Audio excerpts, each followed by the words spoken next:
Bien, exploración del conducto auditivo externo y membrana timpánica.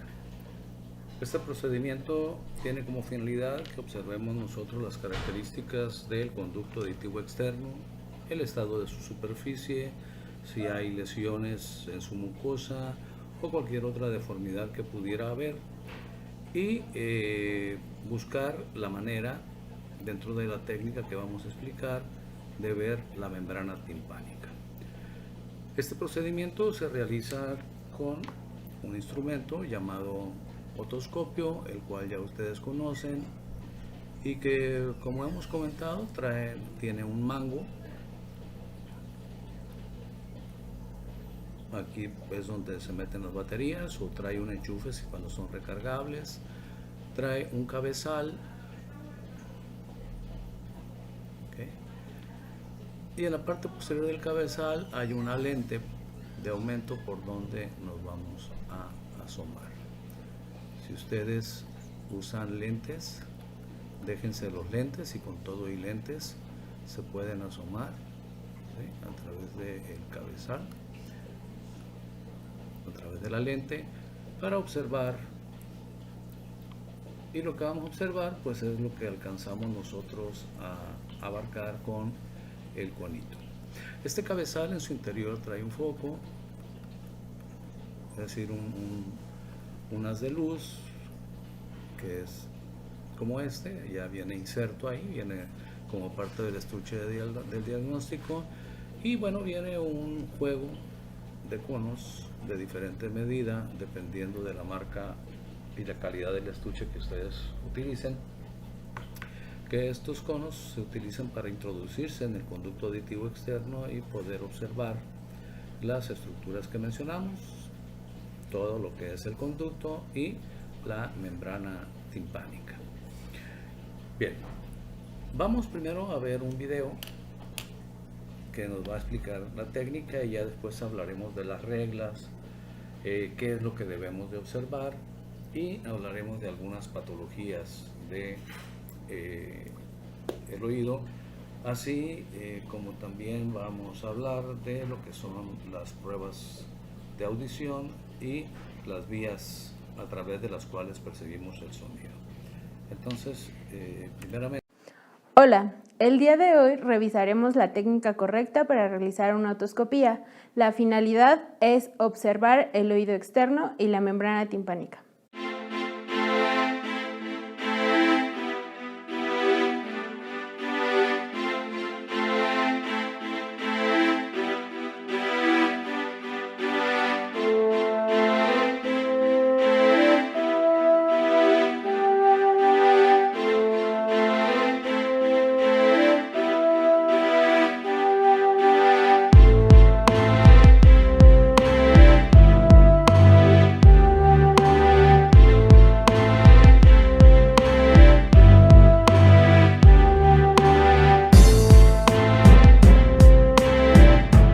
Para realizar este procedimiento necesitarás de un otoscopio de luz, el cual se compone de los siguientes elementos: un mango con batería y fuente de luz, un cabezal con bombilla y lente de aumento, y un cono o espéculo óptico que deberás seleccionar de acuerdo a las características de tu paciente.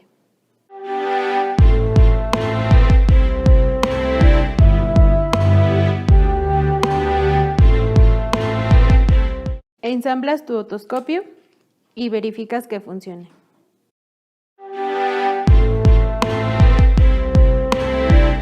El primer paso de la exploración física es la inspección del pabellón auricular. Para ello debes de notar los componentes de la anatomía normal, identificando el hélix, antihélix, trago, antitrago, la concha y el óvulo. Para ello debes identificar cualquier alteración que no corresponda con lo normal.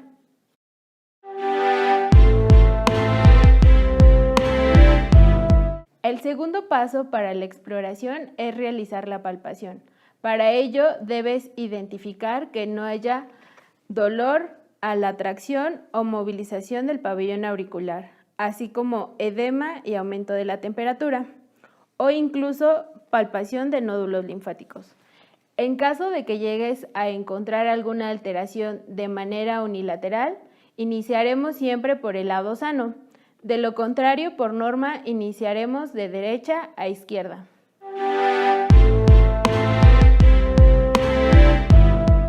Existen dos formas de sujetar el otoscopio. Una es hacerlo como si fuera un martillo, sujetando el otoscopio por la parte superior del mango entre el dedo índice y pulgar. La otra forma es hacerlo como si fuera un lápiz, sujetándolo entre el dedo índice y pulgar, apoyando el lado cubital de la mano sobre la mejilla del paciente. Debemos rectificar el conducto auditivo externo para facilitar la inserción del cono. Esto va a depender de las características de nuestro paciente. Si se trata de un adulto, debemos traccionar hacia arriba y hacia atrás. Si es un niño, hacia atrás horizontalmente. Si vamos a explorar el oído derecho, sujetamos el otoscopio con la mano derecha y traccionamos con la mano izquierda. Si no existe tapón de cerumen o algún otro cuerpo extraño, podemos visualizar la membrana timpánica, en la cual debemos identificar los siguientes componentes: la membrana semitransparente oval, gris perlado o rosado, pálida, situada en posición oblicua al final del conducto auditivo externo óseo, pars flácida, pars tensa, manubrio del martillo, apófisis corta del martillo, umbo, annulus, cono luminoso, el cual se origina a través de la reflexión directa hacia la retina del observador de los rayos luminosos que inciden sobre un segmento de la membrana perpendicular al eje visual. Este cono se ubica en el cuadrante anteroinferior. Es importante identificar y conocer los componentes, ya que así se nos hará más fácil reconocer alguna alteración. Al finalizar la exploración, retiramos suavemente el cono del conducto. Eso sería lo correspondiente a la técnica de otoscopía. Recuerda complementar tu información con la literatura y no olvides omitir ninguno de los pasos anteriores.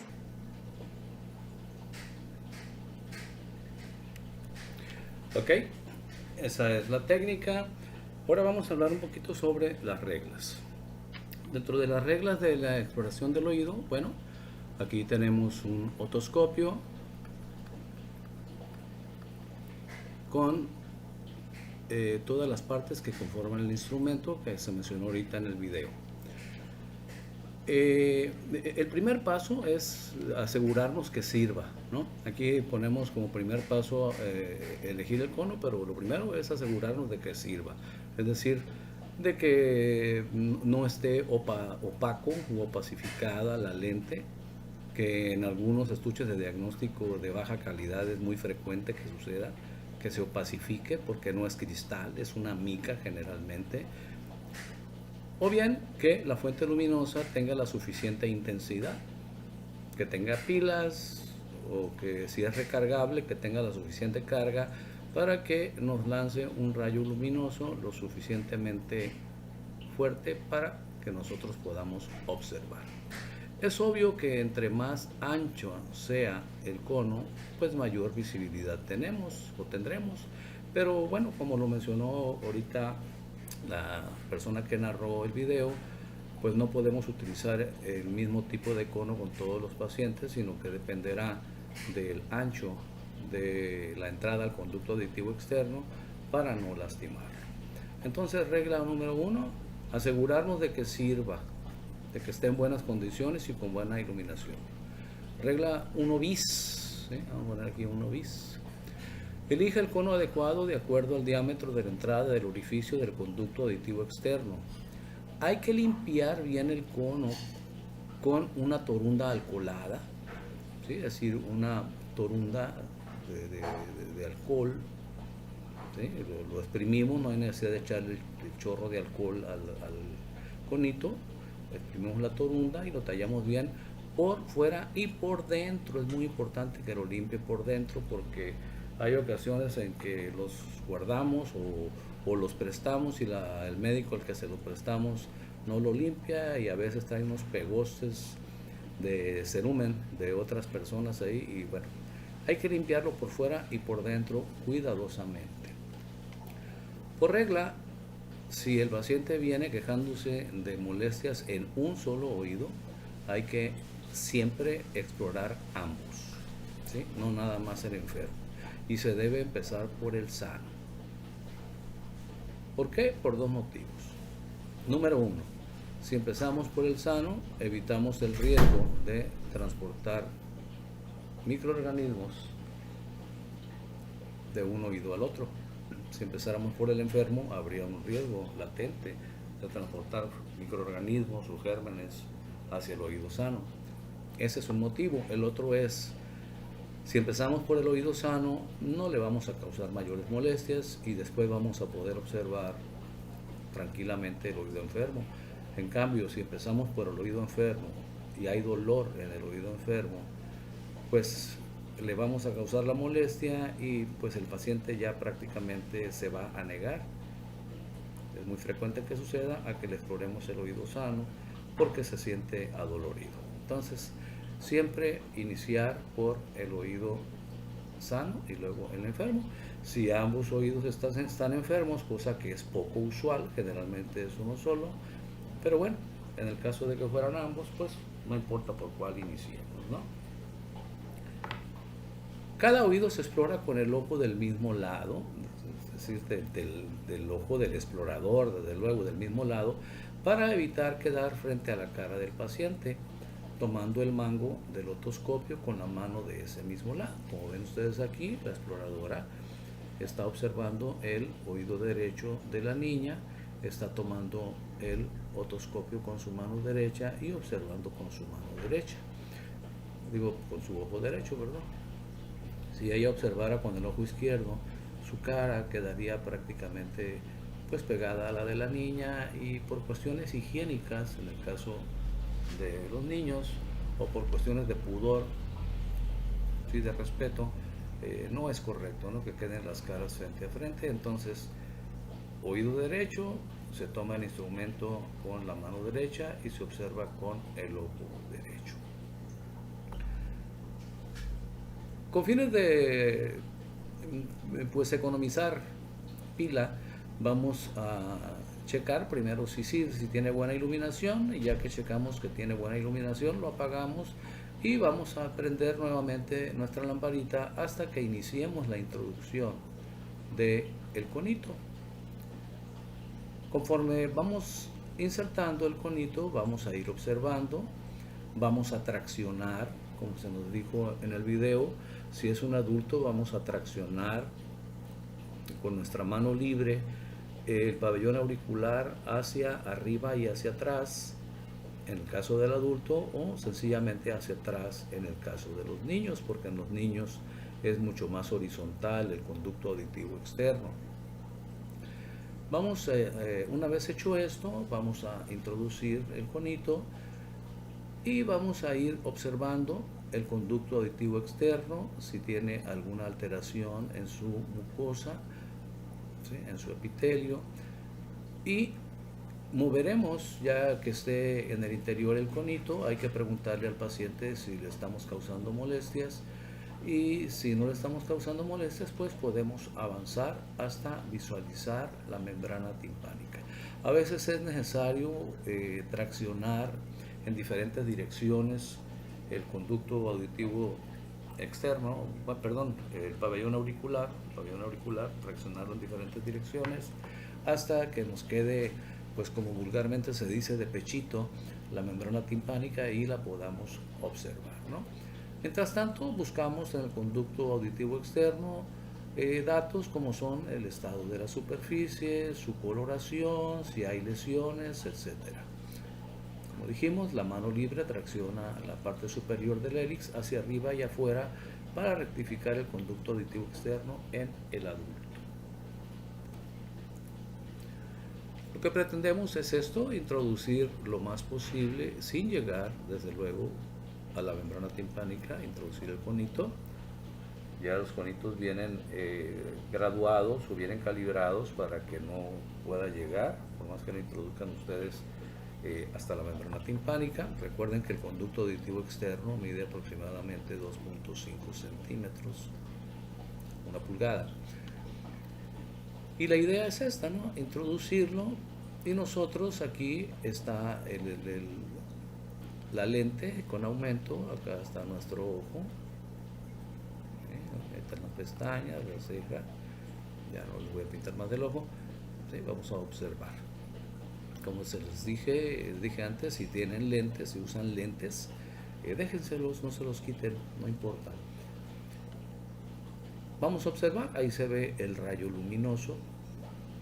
Y fíjense cómo la membrana timpánica está inserta de manera oblicua, como ya lo hemos mencionado previamente, está inserta de manera oblicua y eso hace que el rayo luminoso pegue en la membrana y se barra hacia abajo. Por eso es, como veremos a continuación, que el reflejo del rayo luminoso, llamado reflejo de Pulitzer, que no es otra cosa que el reflejo de este rayo luminoso, normalmente lo vemos en el cuadrante antero-inferior. Observamos la membrana timpánica, observamos sus características. Aquí ven ustedes, esta es la trompa de Eustaquio, que ya saben que su función de esta trompa de Eustaquio básicamente es igualar presiones de aire entre el oído medio y el entorno, y la otra es el drenaje, el drenaje de secreciones, que son secreciones mucoserosas, y lo drena hacia la rinofaringe. Bien. La regla número 5 nos dice: observe cuidadosamente las estructuras de la membrana timpánica, su coloración, si hay vascularización, su integridad, la pars tensa, la pars flácida o membrana de Sharpnel, la silueta del martillo con su apófisis corta, su mango, la silueta del yunque, el ombligo o umbo de la membrana, el reflejo luminoso de Pulitzer, que decíamos debe estar en el cuadrante antero-inferior. Buscamos datos de inflamación en el conducto auditivo externo, o bien perforaciones, abombamientos o retracciones de la membrana. Debemos de observarla, y con la técnica correcta, vean ustedes aquí, el explorador va a observar otra vez un oído derecho, lo toma con su mano derecha, va a observar con su ojo derecho. Vean cómo ya encendió la fuente luminosa, y ya viene él observando desde antes de introducirlo, porque quiere ver no nada más la membrana, sino todo el conducto auditivo externo, para observar sus características. Aquí en esta figura podemos ver nosotros una membrana normal. ¿Sí? Todo esto, toda esta región que estoy señalando aquí, toda esta región es la llamada pars tensa. Le voy a poner PT, pars tensa. Esta región de acá de arriba es la pars flácida, también llamada membrana de Sharpnel. No me alcanzó el espacio, lo voy a poner acá, membrana de Sharpnel, pars flácida. Esto es el umbo u ombligo de la membrana, esta región. Este es el mango del martillo, el mango o manubrio. Esta es la apófisis corta del martillo.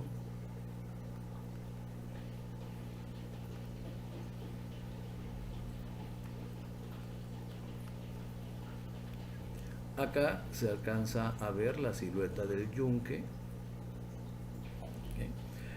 Y observamos que la membrana no tenga perforaciones. El color puede variar dependiendo de la raza del sujeto. A esta región donde se inserta la membrana se le llama annulus también.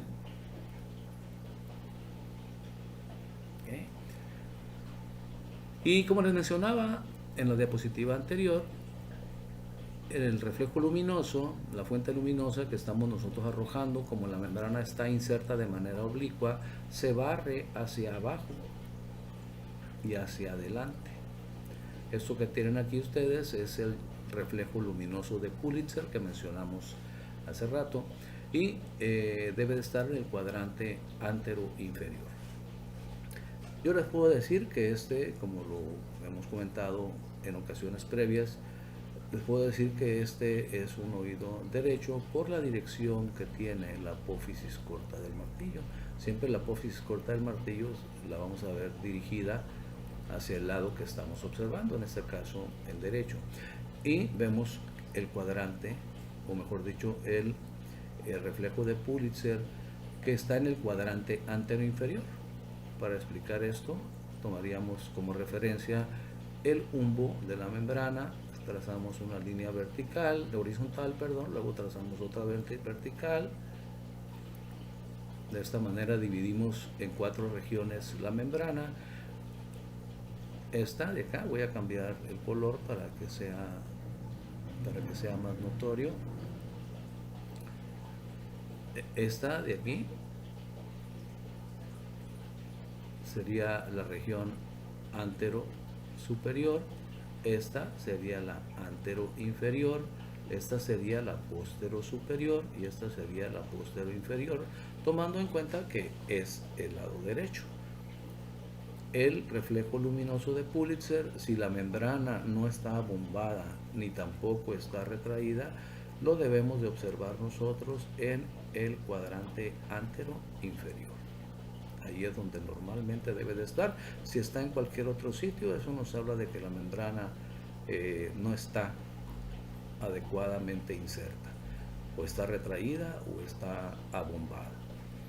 Por regla general, las retracciones de la membrana suceden cuando hay presión negativa en el oído medio, es decir, cuando en el oído medio la presión de aire es menor que en la atmósfera, y eso más que dolor produce sensación de sordera, ¿sí? Sensación de hipoacusia que se puede solucionar masticando chicles, estornudando, deglutiendo varias veces o simplemente con una maniobra de Valsalva. Ya saben ustedes, cerrar la boca, taparse la nariz y tratar de expulsar aire. El aire se va a ir por la trompa de Eustaquio y si hay presión negativa, pues la va a igualar a la presión que hay en el entorno. Se escucha el crujido, ¿sí? Se escucha la crepitación de la membrana cuando vuelve a su sitio y ya la persona vuelve a escuchar normalmente. Por regla general eso no duele, sino que hay hipoacusia, hay disminución de la audición y también hay algo de sensación de soncera en el oído, ¿no? El problema de dolor viene por lo regular cuando la presión dentro del oído medio es mayor y genera tensión en la bóveda timpánica. Eso hace que la membrana se abombe y el abombamiento de la membrana sí es doloroso. Ya hemos platicado y ustedes saben lo que es un barotrauma. Bueno, puede haber abombamiento si la presión del aire es mayor en el oído medio que en la atmósfera. Puede haber un abombamiento.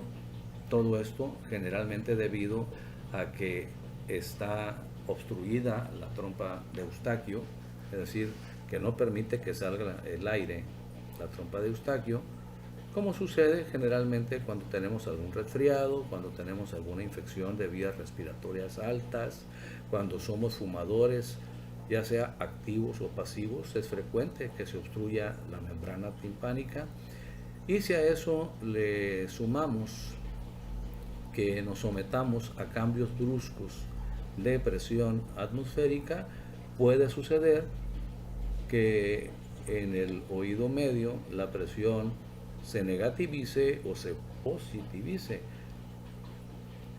y si la presión es mayor en el oído medio, dadas las circunstancias que acabo de plantear, si es mayor la presión del oído medio que la presión atmosférica, eso es un barotrauma, es bastante doloroso y pues ya dependiendo de la severidad, en ocasiones, como también lo platicamos, habrá necesidad de hacer una miringotomía, es decir, una perforación. Esto ya lo tiene que hacer el médico especialista en la membrana timpánica para liberar la presión del aire que está ahí.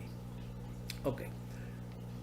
Una vez que terminamos de revisar el oído sano, ¿sí? Una vez retirado el cono con el que utilizamos para ver el oído sano, proceda a cambiarlo por otro limpio, o al menos ese mismo, límpielo nuevamente con alcohol por fuera y por dentro, y hay que esperar a que se seque el alcohol, hay que esperar a que se volatice para no provocar molestias al paciente, porque si lo meten con el alcohol todavía húmedo, ahí todavía impregnado el conito con alcohol, pues si tiene alguna lesión en el oído externo le va a arder bastante. Y pues vamos a repetir en el oído enfermo la misma maniobra. ¿Ok? Nada más vamos a cambiar de mano y ojo. Una vez terminada la exploración, otra vez hay que limpiarlo para guardar todo nuestro equipo limpiecito. ¿Okay?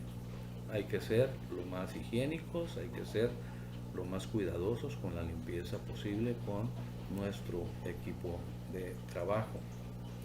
Esta es una foto muy bonita, es una foto transtubárica, es decir, a través de la trompa de Eustaquio, en donde podemos observar el oído medio.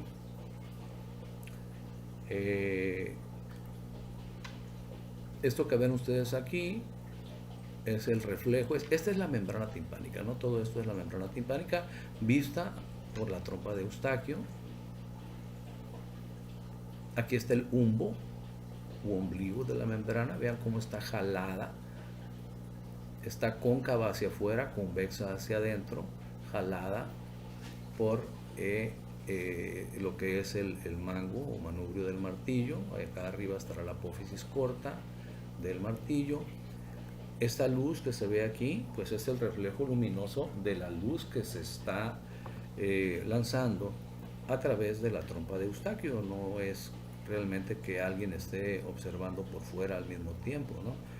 Sino que es el reflejo luminoso. Este no es el reflejo de Pulitzer, este es el reflejo de la luz que se está lanzando con la camarita y la lamparita que se introducen por la trompa de Eustaquio. Aquí se ve la rama del yunque, aquí tenemos el estribo, tenemos el cuerpo del estribo, tenemos las ramas anterior y posterior del estribo y la platina. Que ya saben ustedes, esta platina va a la ventana oval y la ventana oval pues se comunica al oído interno, esto es oído medio, acuérdense, conecta al oído interno con la cóclea y hacia arriba con los conductos semicirculares que nos dan la estática, que nos dan a nosotros en buena parte el centro de gravedad, el equilibrio. En esta figura podemos observar, sigan el láser, ¿okay? Vean, acá está, todo esto es la membrana timpánica. Es un corte sagital, lo estamos viendo de lado. Todo esto es la membrana timpánica. Ese sería el conducto auditivo externo. Okay, vamos a ponerle, a rayarle un poquito para que sea más claro. ¿Sí? Este es el conducto auditivo externo. Todo esto es la membrana timpánica. Vean, aquí está el ombligo de la membrana timpánica pegado a lo que es el mango del martillo. Todo esto es el mango del martillo pegado a la membrana timpánica. Acá está la apófisis corta del martillo. Okay. Esta región donde señala la flecha es la membrana de Schaffner. Arriba, vean como arriba de la apófisis corta del martillo está esta región, la pars flácida. Acuérdense que es una vista lateral. Acá tenemos el promontorio superior del martillo. Tenemos el yunque. Todo este es el yunque. Y tenemos el estribo. ¿Okay? Con su cabeza y sus ramas anterior y posterior, así como su placa o platina pegada a la ventana oval. Vean la localización del nervio facial. El nervio facial pasa inmediatamente por encima de donde está inserta la platina, es decir, inmediatamente por encima de la ventana oval. En el oído medio, quiero que se imaginen que todo eso rojo que ven ustedes ahí son secreciones, ¿sí? Son secreciones mucoserosas que van a drenar por la trompa de Eustaquio hacia la nasofaringe, como mencionamos, y ya en la nasofaringe, pues de ahí pasan a la garganta, pasan a la orofaringe, van a pasar a la orofaringe y luego a la laringofaringe y nos la vamos a tragar, ¿no? La vamos a deglutir. Eso es lo que normalmente sucede, y sucede pues de una manera totalmente desapercibida, ¿no? Es decir, no nos damos cuenta de cuando esto sucede, sencillamente las deglutimos. Bien, tenemos también, aquí pueden observar ustedes ligamentos, el ligamento malleolar superior, el ligamento malleolar externo. Acá está el tendón del músculo del martillo. Acá tenemos nosotros el ligamento posterior del yunque, que son elementos de tejido conectivo denso que fijan los huesecillos a la pared timpánica. Okay. Acá tenemos el tendón, aquí quedó un poco oculto por la tinta negra, el tendón del músculo estapedio, que es el músculo del estribo. Okay. Acá abajo, donde dice anillo fibroso, es el anulus, es la parte más inferior. Vean cómo hay un fondo de saco aquí, por la posición oblicua de la membrana, y este fondo de saco o este ángulo es donde les comentaba en alguna ocasión que se puede retener alguna gotita de agua después de que nos bañamos, sobre todo si nos bañamos en alguna alberca o pues en el río o en algo que nos cubra completamente la cabeza y permita que entre agua al oído. Y a veces, o sea, tenemos la sensación de que ahí traemos la gotita de agua, y efectivamente ahí la traemos, y de repente en algún momento sale, ¿no? Sale sintiéndose la gotita caliente salir del oído. Bien, hasta aquí vamos a dejar este video. Vamos a continuar en el siguiente video hablando de, por supuesto, de todas las estructuras a observar y las patologías. Hasta aquí vamos a dejar este.